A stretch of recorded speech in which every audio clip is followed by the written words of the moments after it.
Donc la Biennale Jeune Création, elle existe depuis 1997. Elle a lieu tous les 2 ans ici à la Granterie.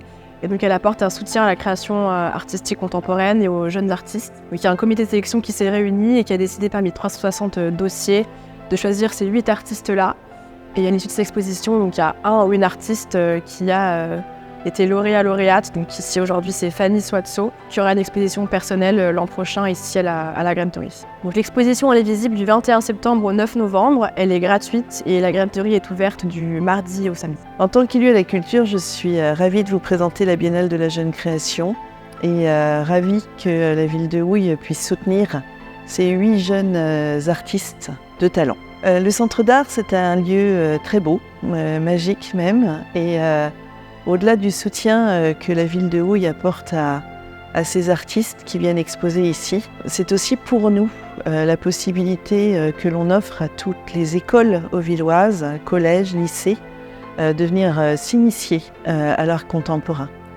Toutes les classes auvilloises ou presque passent par ce lieu et beaucoup de ces classes participent aussi à des ateliers de création qui vont donner lieu parfois à une exposition de fin d'année. Et ça, c'est important pour la culture.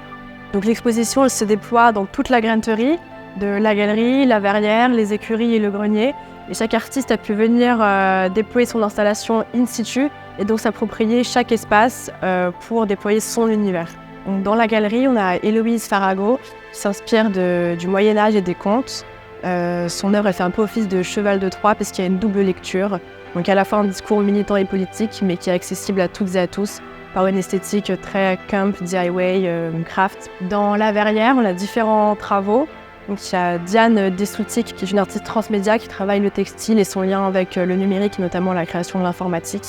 Donc Johanna Cartier, qui par une approche à la fois sociologique et esthétique, donne à voir la France invisible et les rituels contemporains qu'on peut y trouver.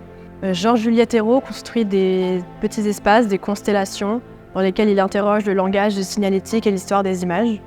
Éloane Lebars, qui explore les phénomènes émergents de la virtualité numérique, le potentiel spéculatif et interactif du jeu, ainsi que les mutations du monde du travail à l'heure du capitalisme cognitif. Eugénie Zélie manie aussi bien la culture populaire que la culture savante à travers l'écriture et met en exergue les systèmes de domination et notamment de classe sociale. Le travail de Mathias Audin, qui à travers des assemblages de matériaux récupérés, interroge ce qui fait le nous et nos manières de faire collectif.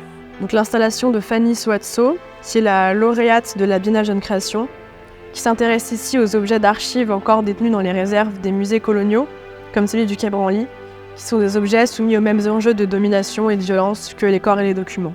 Ces 8 artistes, c'est 8 univers, parfois complètement délirants, parfois pas du tout, parfois très engagés. Et j'espère vraiment que les Auvillois franchiront la porte de nos centres d'art et viendront découvrir ce qu'ils ont à proposer.